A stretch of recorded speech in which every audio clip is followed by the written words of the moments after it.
so we are very happy to have today's speaker, Dejan Stojkovic. Yeah, that's correct. Almost. Who's visiting Perimeter and visiting us while he's in the neighborhood. He's from Buffalo. He's going to tell us about Electroweak stars, and you're around just for today, right? Yes, just for today. I'm going back to Perimeter after the talk, something like that. So you should talk to him quickly if you Okay, thank you very much for your nice introduction. It's my pleasure to be here, of course. So I'm going to tell you something about the Electroweak stars whose existence we recently proposed. And work is based on this paper that I've done in collaboration with these people. Dejan is my postdoc at SUNY at Buffalo. Arthur Liu is our colleague from MIT. Glenn Starkman is our colleague from Case Western Reserve University. So what's the motivation for this work? Well, stellar evolution is one of the most interesting questions in modern astrophysics, but despite tremendous progress in this field, it looks like it's very far from being closed. More or less everybody agrees about the conventional evolution that starts with a protostar and ends up with a neutron star, but recently there are some new stages in the evolution of the stars which are proposed, like quark stars, preon stars, dark stars, boson stars, grava stars, and so on and so on. But somehow people miss the most obvious extension, which is the Electroweak stars, whose existence doesn't require some new exotic physics that we don't know about. So this is the outline of the talk. After a brief overview, in which I will just quickly remind you about the stellar evolution from a protostar to neutron star and quark star, I will dedicate most of my time trying to answer the question, can Electroweak stars powered by baryon number violating processes exist? In particular, can a star's core be compressed to electroweak densities without being within its own Schwarzschild radius? And can this new phase last long enough to be called a star? And the answer will be perhaps yes. Okay. Let's start from the very beginning. If we ignore an elephant in a room that we call dark matter, then our universe is filled with clouds of dust and gas. We have 71% of hydrogen, 27% of helium, and 2% of everything else. In some places, these nebulae are dense enough that gravity pulls them together more strongly than their natural expansion is trying to move them apart, and eventually these will collapse to become stars. In a protostar stage, gases are being pulled together by gravity and they accelerate as they fall inward. Then they crash into the other gases they have accumulated there, and this causes the central baby star, which we call a protostar, to be very hot. So even a protostar is very hot. When the core becomes hot enough, then nuclear fusion commences.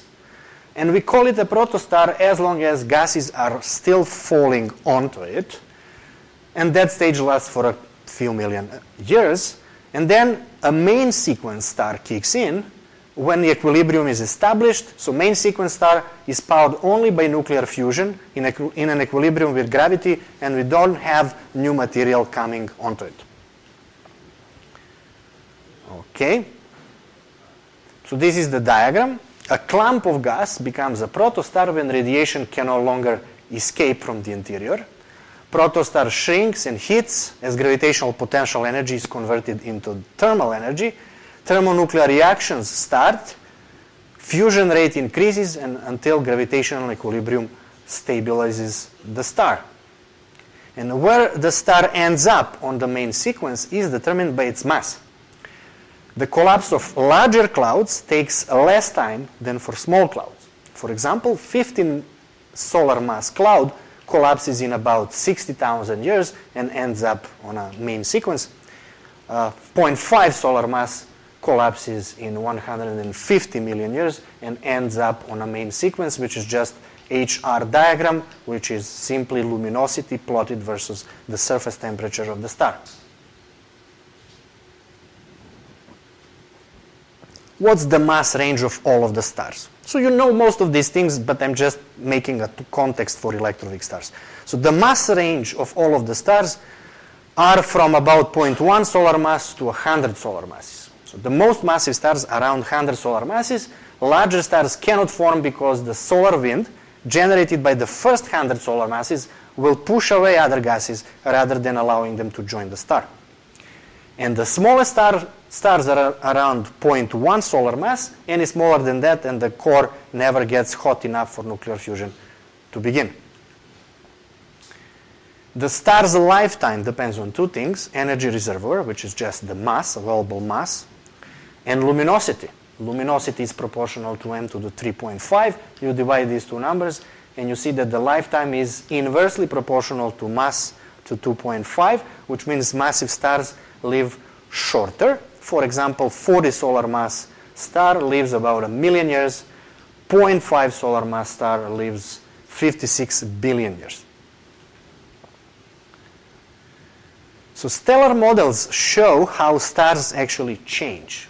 Stars move on HR diagram in three ways. First, we have evolution onto the main sequence.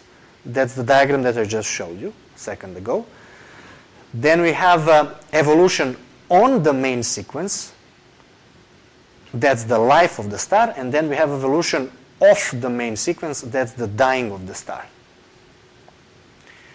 For 90% of the star's life, we have fusion of hydrogen into helium in the core in the reaction that we call PP chain. You all know what PP chain is.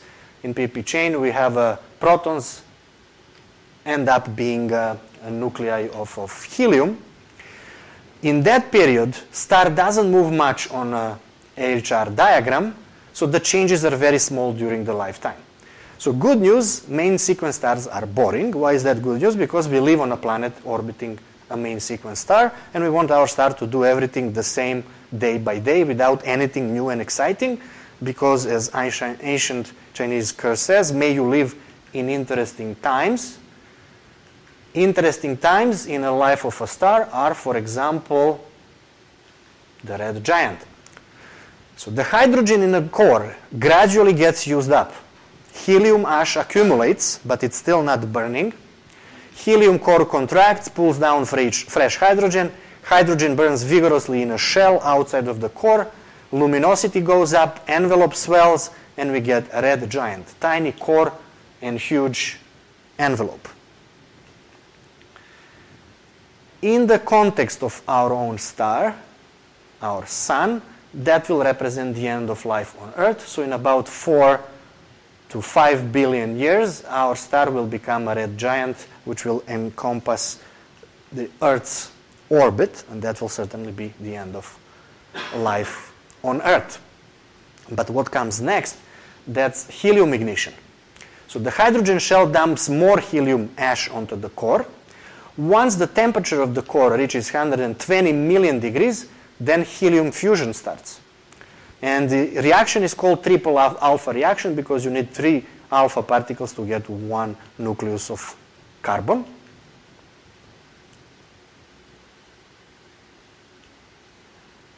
Okay. Now we repeat the same story with helium. Helium is exhausted, carbon and oxygen ash accumulates in the core contracts, helium burns in a shell, hydrogen burns in the shell, envelopes expands again, and we get second red giant or a red supergiant, which is even larger and even more luminous star, for example, like star Betelgeuse. What comes next is carbon ignition. So carbon ignition needs 600 million degrees Kelvin, and not all of the stars can achieve this high core temperature. If mass is initially less than 4 solar masses, then carbon and hydrogen cannot burn and star dies. But if mass is greater than 4 solar masses, then we can ignite carbon. Fusion of carbon is a complex reaction network, but there is a general rule. Heavier reactions need higher temperatures and go faster. For example, we needed only 4 million degrees to light up hydrogen. We need 120 million degrees to start burning helium. But to start burning silicon, we need like 2.7 billion degrees. And duration is shorter and shorter.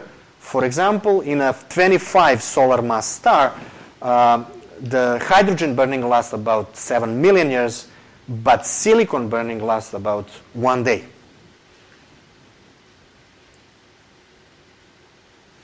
So in the end, we end up with a hierarchy in the core of the star. Fusion builds heavier and heavier elements up to iron in the process that we call nucleosynthesis. But this awfully looks like another process of nucleosynthesis that happened in a very early universe. So we can look at the gravitational collapse as an inverse Big Bang. In a Big Bang, we are going from huge densities. The universe is expanding and diluting, so we are going to lower densities. But in a gravitational collapse, we are approaching the Big Bang from the other side. So we are starting from small densities, and then we are building densities, higher and higher densities. When we are talking about ordinary stars, we are about here, nucleosynthesis. But then note what follows. QCD phase transition, then electroweak phase transition. So that will be of interest here. So now, the core is full of iron nuclei. There is no further fusion. There is some fusion and fission here and there, but not generating enough new energy to maintain the pressure. So the star suffers a sudden decrease in core pressure. Gravity is not balanced anymore, and star material basically goes into a free fall, accelerating over 1 AU or more. And that material crashes onto the core and mostly rebounds back into the space, and this is known as a supernova explosion. This is one nice illustration of an explosion of a supernova. Now the explosion will happen, and you see hot gases coming out from the center of the explosion.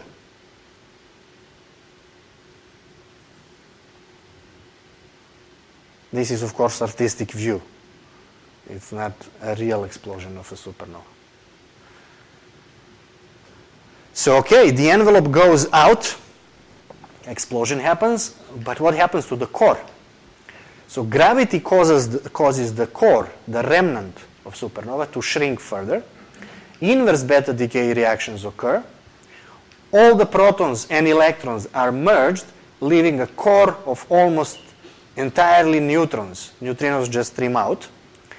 And in most cases, the collapse will continue until stopped by neutron degeneracy, which is the packing limit of neutrons. So the core will end up a tightly packed ball of neutrons. So in a less than a second of time, 2 solar masses worth of iron is mashed in a ball of neutrons about 10 kilometers across, and the surviving object is called the neutron star. However, Fermi pressure can support only neutron stars lighter than about 2.1 solar masses, which is known as Tolman-Oppenheimer-Volkoff limit. Cores of stars heavier than this have densities comparable with QCD phase transition densities, which is about 100 MeV to the 4, and this may lead to a quark star. This is a state where one cannot distinguish between the individual nucleons in the star.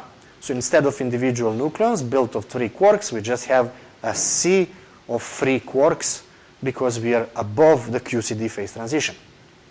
This is a new state of matter called quark matter. The transition to a quark state of matter can typically release 10 to the 53 ergs in about 10 to the minus 2 seconds because the latent heat of the phase transition is released.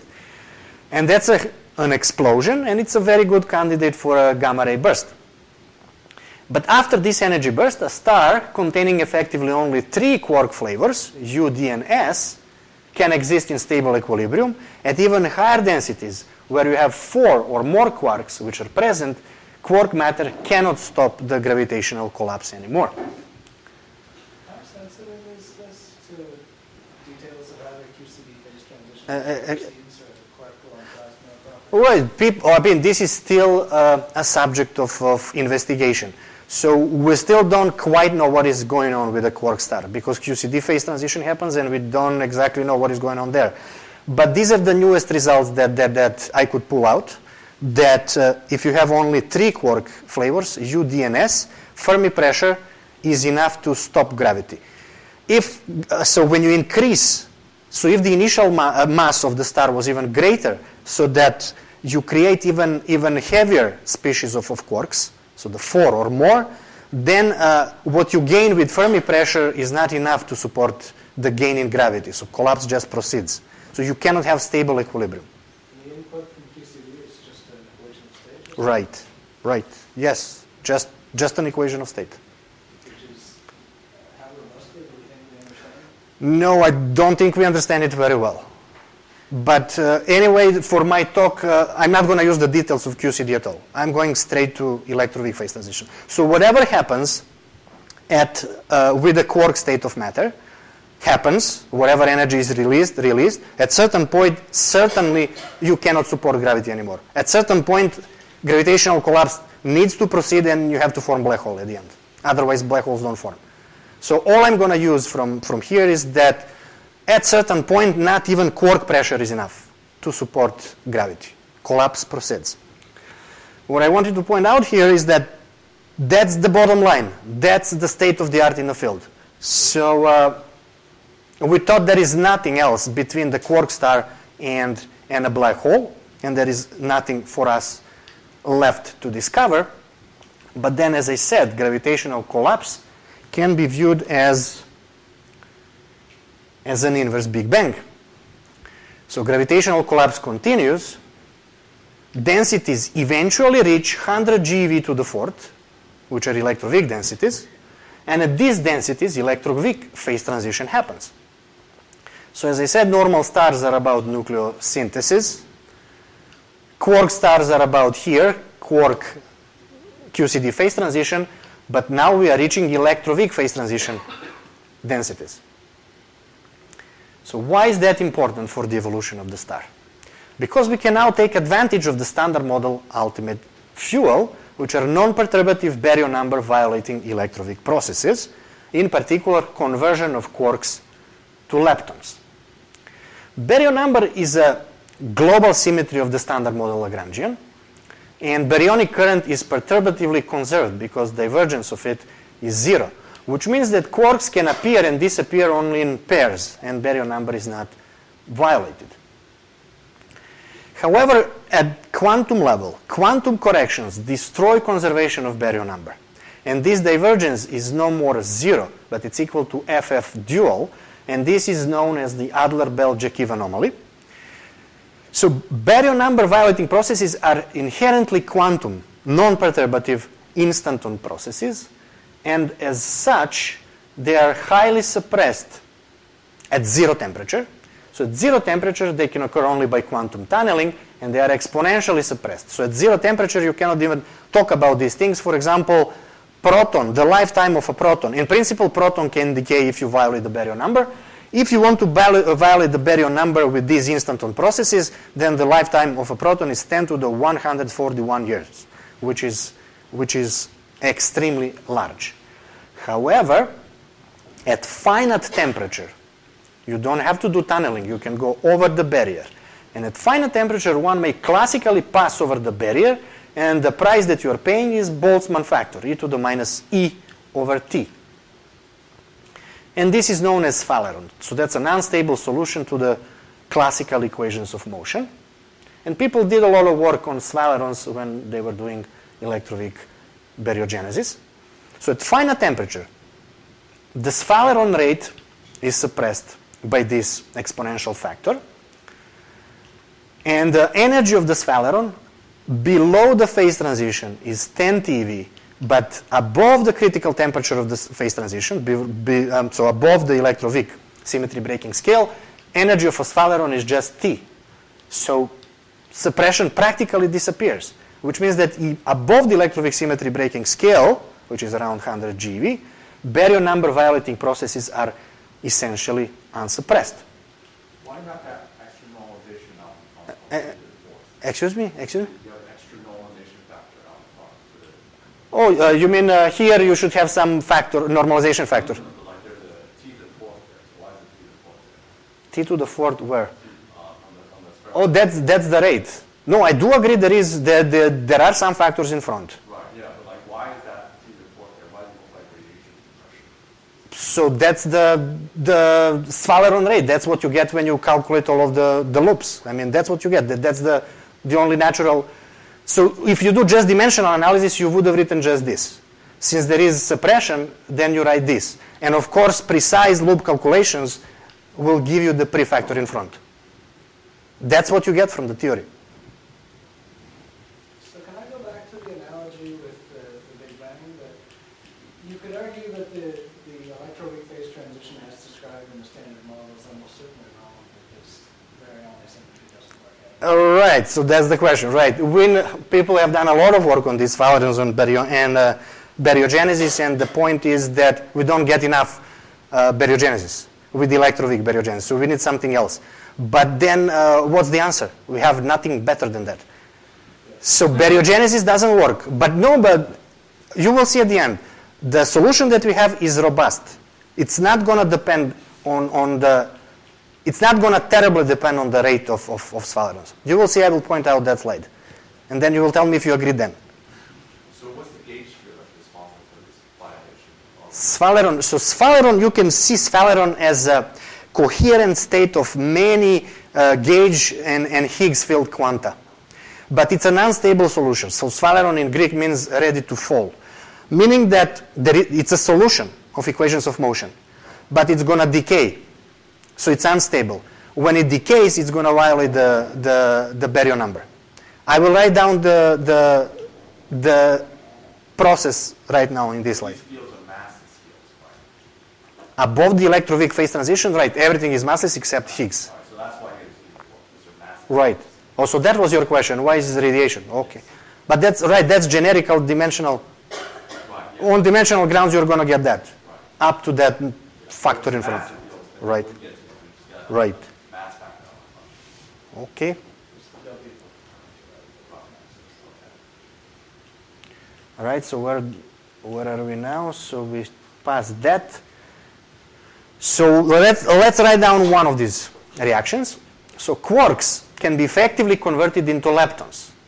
And in this electroweak burning, huge amounts of energy can be released. We still want to preserve B minus L symmetry. So a B minus L preserving interaction can convert 9 quarks into 3 anti-leptons. So baryon number here is 1, baryon number here is 0, but the lepton number here is 1 and lepton number here is minus 1, so B minus L is preserved. Of course, you have to preserve charge. So charge is 0 here, charge is 0 here. So you can convert 9 quarks into 3 anti-neutrinos. And at these temperatures, each particle carries about 100 GeV.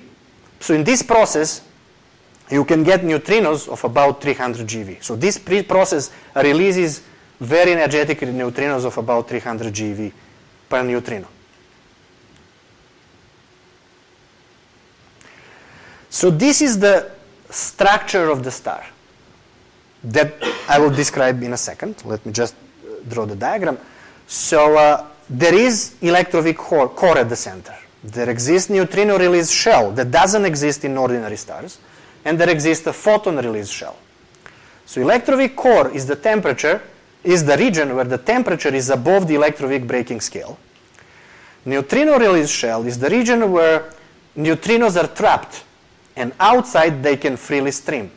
You don't have these things in ordinary stars because in ordinary stars the densities are such wherever you produce neutrinos they just freely leave the star. But here the interaction cross-section will be enhanced so much. That's the meaning of electroweak phase transition, that electrons are interacting as strong as neutrinos. I mean, neutrinos and electrons become practically the same thing. So neutrinos will be practically trapped in this region, and then they will stream out once they reach this radius. And then you have photon release shell, which is again the radius from which photons can freely stream into the surrounding space. That will be the effective radius of the star. So how do you find the solution? What equations are you solving? So we are solving Einstein's equations describing the structure of the star, and these are known as Tolman-Oppenheimer-Volkov equations, which explicitly look like this. So P is the total pressure, epsilon is the total energy density, mass is m. The goal is to find the profile, the density profile, the pressure profile, and the mass profile of the star. Here you can see the metric coefficients, GTT and GRR. They will be very important, as I will point out in a couple of slides. At these densities, electroweak densities, the space-time will be curved. General relativity effects will be very important. In particular, the redshift and time delay.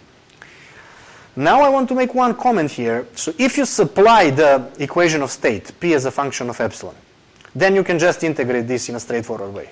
This is M, you plug it there, you supply P of epsilon, and you solve it. Then you have all of this. However, as Neil pointed out, how robust is the equation of state at these huge densities? We don't know. Maybe surprises are waiting. We did something a little bit more sophisticated. We didn't assume the equation of state. So we calculated the pressure, energy density, and number density of particles from an ideal gas distribution with a distribution function, which is Fermi-Dirac for fermions and Bose-Einstein for bosons.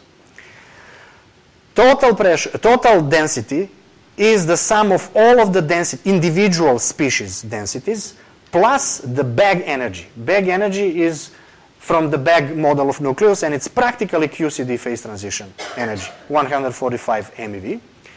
Pressure, very similar thing. We have contribution from all of the species plus the bag energy.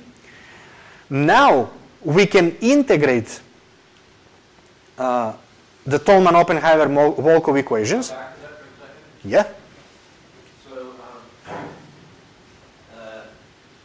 B has to have energy for volume. What's the volume for the B? This is like a vacuum energy density. It's like 150 MeV. 145 To the fourth. Yes, to the fourth. Oh, sorry. Yes. This should have been to the fourth. Yes. Because of units here. Sorry. Thanks. Okay. So now we can numerically integrate Tolman-Oppenheimer-Volkov equations and get P of R, M of R, epsilon of R, and P of epsilon. So once you have these two, you can find P of epsilon. And not surprisingly, we are getting that P is 1/3 epsilon, which is equation of state for ultra-relativistic particles. At these temperatures, everything is ultra-relativistic, which is better than in QCD. In QCD, it's not. So everything depends on details, exact details. But here, at huge densities, everything is just ultra-relativistic.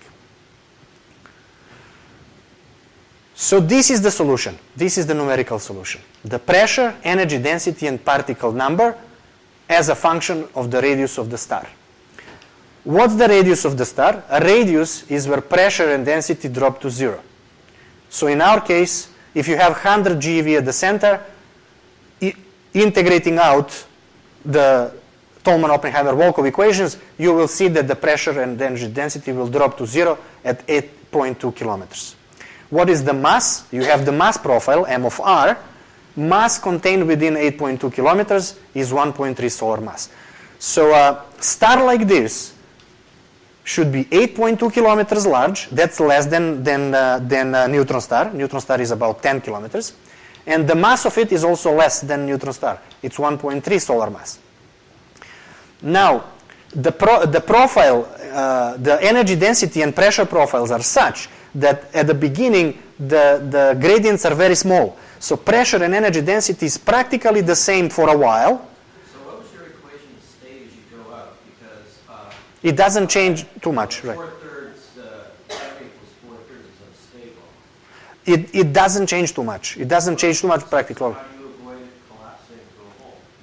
No, so that is the point. Okay, first I have to be honest. So the stability analysis has not been done. So we didn't do... But we know that the effective gamma that you need for stability has to be higher than 4/3 because in order to be able to run. Right, but here the situation is much more complicated. So we don't have just... So you will see. I mean, you will see when I end up. You have a lot of general relativistic effects. You have the redshift. You have enhanced neutrino cross-section.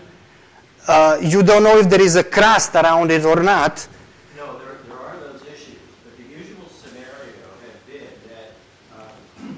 that if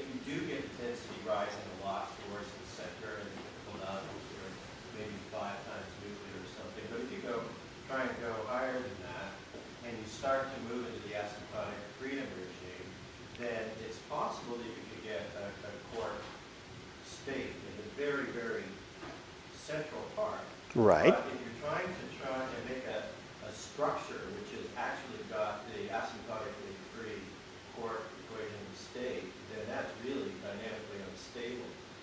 Right, but now we have the energy source. So I agree if you are talking about a quark star that doesn't have any energy source. Static equilibrium cannot be achieved. But now you have an energy source that balances gravity. So I don't think that it's obvious that it's going to be unstable. Energy is coming from Sphaleron processes. Baryonic? Yes, yes. So you need... It's drawing its energy from an effective vacuum? Is that what the heating mechanism is supposed to be? Right, so you can... so it's a baryon number violating processes. So it's the equation that I showed, the process that I showed here. So you get 9 quarks getting converted into 3 antineutrinos, and each antineutrino carries away about 300 GeV of energy. It's practically They carry away what? 300 GeV of energy per neutrino. So you end up, so we have 9 quarks, you end up with 3 antineutrinos. At these densities, all of them have about 100 GeV of energy. How come it doesn't create a neutrino fireball? Excuse me? Then, Neutrino fireball. you mean just like huge energy? Self-interactions in the neutrino make it, if you try and shove into such a space 300 GeV neutrino, Right. and new bar interactions occur, and it lowers the temperature, and the temperature tends to lower down to about 8 MeV. So you will see. So that's why I said Self-interacting neutrino interaction cross-sections are huge. I do agree. However, gravitational redshift will be also very important story here. You are releasing huge energy neutrino at the core, but neutrino tries to fight now the gravitational potential. So that's why I wanted to finish the story, and then we can discuss from there. Okay?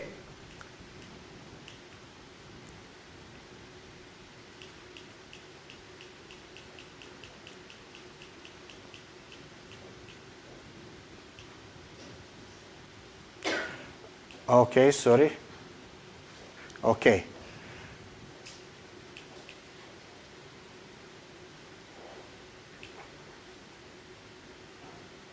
One more. Okay. The neutrino, oh no, maybe one more. Maybe the redshift. I apologize for this. Right.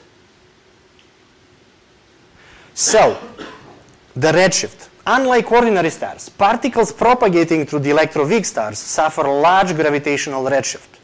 And the redshift can be calculated straight from the metric coefficients that we calculated from Tolman-Oppenheimer-Volkov equations. So this is the redshift factor inside the star. A particle with original energy of 100 GeV near the center will carry away only 100 MeV as it leaves the surface. And in energy release rate, the redshift factor will work twice, because we have dE by dt. So you will have the redshift and the time delay. Then, as Dick pointed out, the neutrino interactions are much stronger. So the neutrino mean free path inside the star depends on the density of the surrounding matter and depends on the interaction cross-section. Interaction cross-section is just standard model interaction cross-section, and it grows with energy. So at the core, at these densities, the mean free path of neutrinos will be about 10 to the minus 14 meters, which means that neutrinos will interact many times before they leave the star. If we naively calculate the neutrino luminosity at the core, that's just sigma t to the 4 times the area of the core. You plug the numbers there, you get huge energy release rate, 10 to the 53 ergs per second. And at this rate, it would take less than a second to release 1 solar mass. However, this is a severe overestimate. We didn't take into account GR effects here, nor that luminosity depends not only on temperature and energy density, but also on their gradients. We need the net outward flux of energy. So, How do you get 10 to 53 ergs per second? naively, it's just sigma t to the 4 times the... But you said the... But that's naive. That's not valid. You said the small. Yes. That's what I'm saying. So naively, you would have thought this is not a star, this is gamma ray burst. Naively. Yes, okay. But I'm saying no. Let's do it carefully. Okay. But you need to fine. Okay, good. So we agree. First, let's estimate the maximal energy release rate. So as we said, we have quarks that are falling onto the core, and they are getting converted into neutrinos. The maximal energy release rate will be established with the free fall of the quark shell. So if the quarks are freely falling on the shell, then you can limit so you minimize dT, which means that you are maximizing the energy release rate. So maximal energy release rate, when you take into account feeding of the core, is much lower, 10 to the 27 MeV squared. We'll do even better. But I want to compare this maximal energy release rate with electroweak baryodistraction rate. Electroweak baryodistraction rate, up to the point that Neil raised, that we don't know this coefficient well, is 10 to the 33 MeV squared, 34 MeV squared. Which means that, so this is much faster than this. So as quarks reach the electroweak core, they are converted into neutrinos instantaneously. Otherwise, the infalling matter would pile up and form a black hole. And this is also telling you all of the uncertainties that I should put here. Unless these uncertainties are 7 orders of magnitude, I'm still fine. I can burn quarks much faster than I can feed the core. That's the point. And that's an important point. So I cannot supply quarks to my core as efficiently as the core can burn them. So as they reach the surface, they instantaneously go into neutrinos. Okay, but we can model the energy transport through the star a little bit better. So this is the relativistic transport of energy through the star. So this is energy release rate at infinity. That's practically energy release rate at the surface of the star. S of R is energy flux at that point R. GTT will be the redshift, and as I said, GTT works twice. In d by dt, so you have the redshift and you have time delay. That's why you don't have square root of GTT. But you do have square root of GRR, because it works only once. GRR dr, because that's the physical distance, not coordinate distance, but physical distance. And where did we get this? Again, we got it from the solution. Tolman, Oppenheimer, Volkov equations give you the solution for GTT and GRR. Sorry. Now, when we have this equation, we can play with it. So this is the energy release rate versus neutrino release radius. So energy release rate increases with the radius of neutrino shell. And obviously it will be maximal if neutrino shell coincides with the photoshell. But at that point, it will exceed the limit from the free fall of quark shell, which means that neutrino release shell should be inside the star. It cannot coincide with the star, and it cannot be greater than the star. So it should be inside, but where exactly? For that, we have to plot neutrino energy at the surface of the core versus neutrino release radius. And higher energy release rate needs higher source of energy. Therefore, energy of neutrinos increases with radius of the shell, of released shell. However, the energy is already larger than 300 GeV at 8.1 kilometers, which means that the neutrino release shell must be at this point, because you are supplying only 300 GeV neutrinos. It could be greater, but you need higher energy neutrinos. Since electroweak processes give you this, then the energy release shell, neutrino release shell should be at 8.1 kilometer. If neutrino escape radius is 8.1 kilometer, then the energy release rate is 10 to the 24 MeV squared, and this implies that it takes about 10 million years to release one solar mass, which is the minimal life of the electroweak star. So now, what did we neglect? So we neglected the fact that some fraction of the energy is carried away by photons, since they have shorter mean free path, and we also ignored the effect of energy transport due to convection. But we believe that order of magnitude estimate will not change. Also, for the observational signature, it's very important to calculate, to model the star much better. Because when quarks are transformed into leptons, we get mostly anti-neutrinos, while most of the astrophysical objects emit neutrinos. So a strong anti-neutrino emitter might be Electroweak star. But for this, we have to model it much better than we did. And of course, we have to model the photoluminosity much better because we don't know if these things are dim or very bright. So Electroweak star may look like something like this.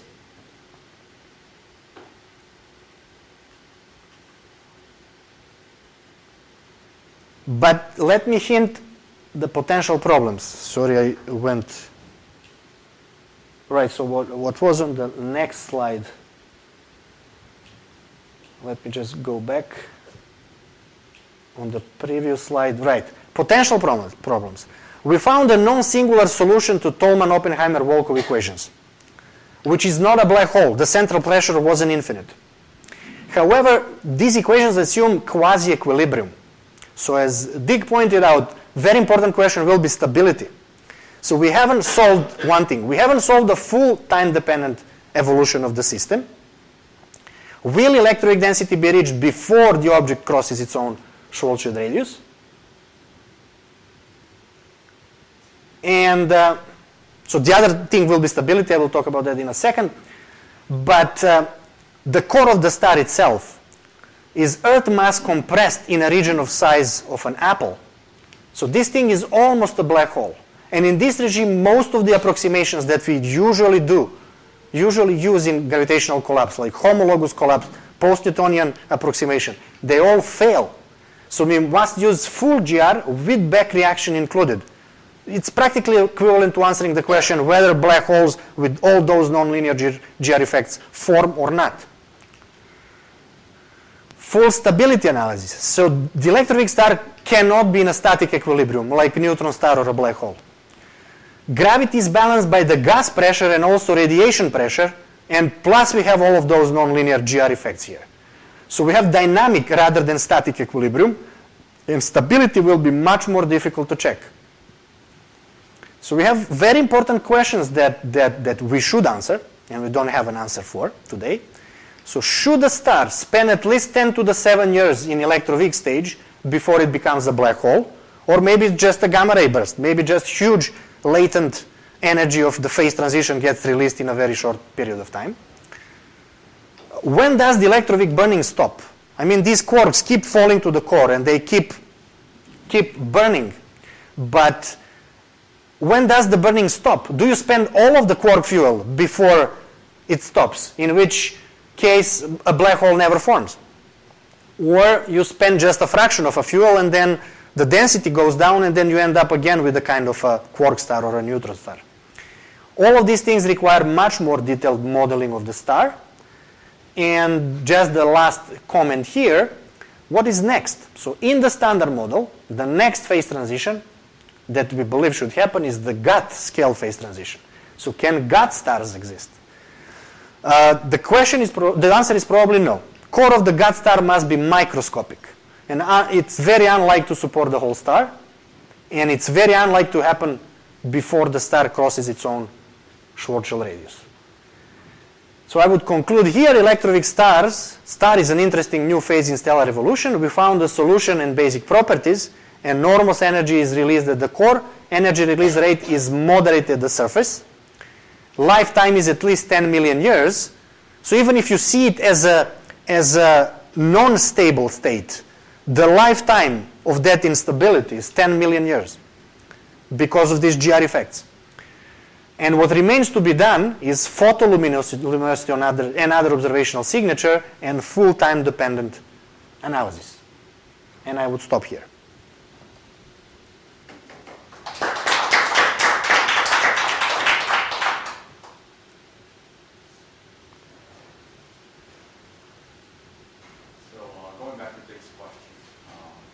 Basically, as far as I can get, what we've done is that you assume the equation states for this Electroweak star is all basically pure radiation pressure dominated. Right, right.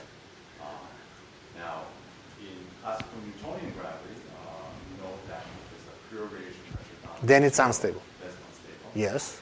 And if you have GR effects, typically it makes it, so it's unstable, either collapse or Explosion. Okay? If you have GR effects, that tends to make it more vulnerable to collapse.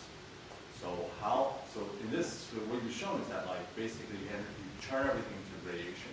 Right. Nothing can escape in 10 millimeters, which is much longer than the dynamical time of these objects, which is a millisecond.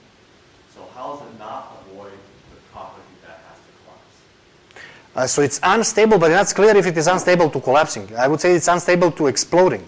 And then all of these redshift and high interactional cross-section, high neutrino interaction cross-section, just delay that. So you can call it unstable, but the instability, the lifetime of that instability is 10 million years. No.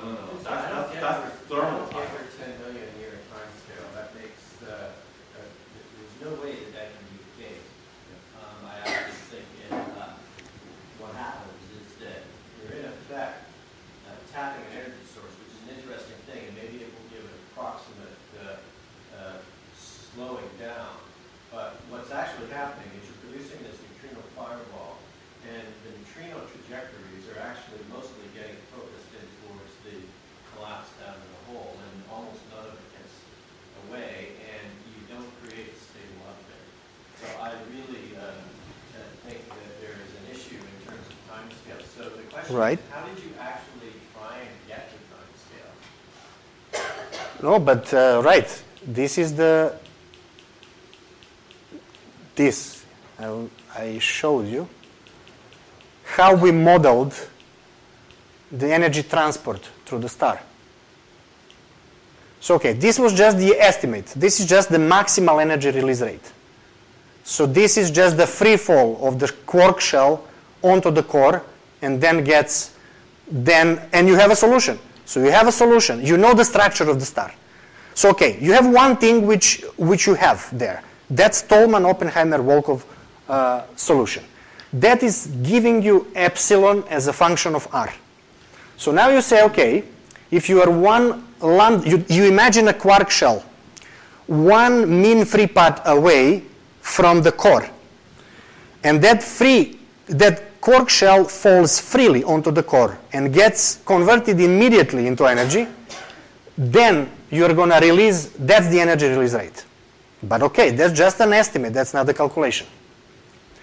Okay, I just want to take you back in time. So there was a famous event in the early 60s in which Fowler and Hoyle invented supermassive stars, and they did their hydrogen burning, which was supposed to keep them stable. And it was very nearly gamma equals 4/3.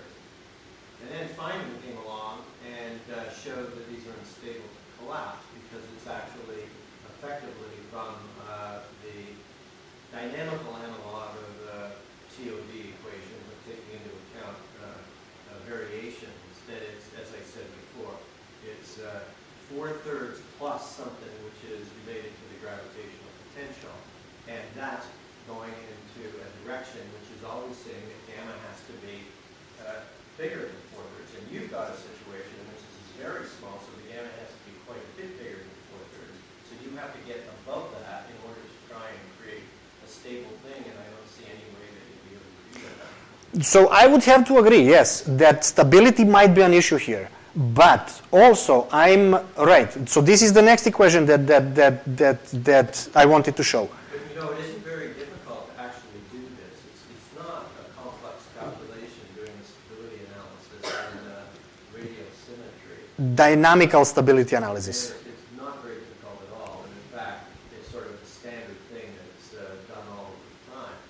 So the only issue that I have, which is rather amusing, I'm still trying to get a handle on exactly the energy budget that's coming out of this, which is that what you're saying is that we have the quarks, and the quarks are what? Are they free? Effectively, they are free. Yes. So does that mean that the energy that one's tapping into through the vehicle of this instanton or sphalon effect, that is just tapping into the quark masses? Is that the energy? No, it's a gravitational potential energy. I mean, it's not just 1 GeV. No. It's the energy transformation is going to be some kind of mass energy, but what I don't know is whether there's something really curious that's occurring in terms of some kind of vacuum energy that it's tapping into, but I don't know. You can, yes, you can imagine that the core is a vacuum, electroweak vacuum. But with what, I mean, you had a bag energy density, which is, it's not a vacuum, but it's a interacting medium that has an effective lambda, which is the bag energy. Right. That's the model for the that's the Yes. Baryonic model. Yes. And then presumably you kept that bag energy. Yes. And they actually blew apart, and you said that there's this B, which is existing as something like a cosmological constant in this medium, which is the 145 MeV to the fourth. And then the quarks are interacting within that. And the bag energy, I guess, I'm not quite sure how it works, but because I don't know exactly how the gluons are included in this. So are you do all the gluon counting? No, we didn't do. So we just copied the existing results. Not important? Oh no, we included gluons in epsilon I and pi, but the expression for the bag energy, I mean, we just copied it from the existing. Itself is essentially low energy QQ bar condensate plus Right. gluon condensate, right? Isn't that what it basically is? Especially once you've got quarks trying to move in this C, but it's got these sort of long waves that are actually creating the bag energy. Isn't that the description? That's the description, but are you talking about outside or inside? Inside, we don't know. What you're doing is you're going way beyond that as this thing is supposedly getting its density rising in the center. And it's reaching this phase where, and so as I said, the usual scenario that we had always been dealing with neutron stars is that if you go heavily into the asymptotically free phase for quarks, then it will be unstable to collapse. That's the usual scenario. So you have to be in the approximate hadronization region in order to try and actually get something that we could call the quark condensate in the center. But here, you're claiming that you pass through the asymptotic freedom phase and into a phase in which these instanton effects are becoming extremely important. So it's, for me, it's sort of taking a great leap forward. Yeah. I'm not sure you can actually get to with a realistic picture of an evolving neutron star. First of all, I quite agree with that, and that's one of the things that I said are the issues. Time-dependent evolution. So we haven't started from a collapsing star and actually showed the pathway. We just solved the Tolman-Oppenheimer-Volkov equations, which are quasi-static. Okay, so let's go back to the physical picture of this quark, which is propagating in this medium. Right. And what they're doing is what's your vision of the effect that's actually occurring as sort of a physical effect that's turning them into leptons? How do you actually... It's Phaleron. So, well, I know that's a word, Phaleron, right. But what exactly do you think is happening? So at these huge densities, so you start producing sphalerons, meaning a highly coherent state of gauge and Higgs field quanta. Are they supposed to be highly condensed entities? Supposedly, yes. Is there a characteristic size scale for a sphaleron? So it should be like inverse energy and inverse mass of the sphaleron. I mean, that's what I would generically say. So does that mean that you can treat sphalerons like particles? They are quasi-particles. You can imagine them as... Quasi-particles Right. in the medium, but do they have a range of sizes? So as I showed here, below the electroweak phase transition, the sphaleron mass is 10 TeV. But once you cross the phase transition temperature, the sphaleron mass is just temperature, meaning it's like 100 GeV. But once you're through the phase transition, presumably the sphaleron concept breaks down. It's an instanton effect. Right. But everything is going on exactly at the boundary. So as I compare these two things, as I compare the Svaleron rate with the energy release rate, maximal energy release rate, as quarks are freely falling to the boundary, they instantaneously get converted. Because so it's seven orders of magnitude. So the whole point is that the whole picture doesn't depend on very details of electroweak physics, because I cannot feed the core as fast as I can burn them. Okay, so let me ask a quick question then. So the actual picture is that the QQ bars are coming in, and there's this FF dual, which is right. the basic field that's taking up that energy, and then some of it explodes into the leptons. That's right. The picture. Yes, yes. So that's the channel. Yes. There has to be a deep calculation of what the FF dual looks like. Yes, that's the picture. Yes, exactly. And I agree, stability and time-dependent analysis are big issues here. Yeah, I have a question. So during your the evolution, so you must, before the sphere was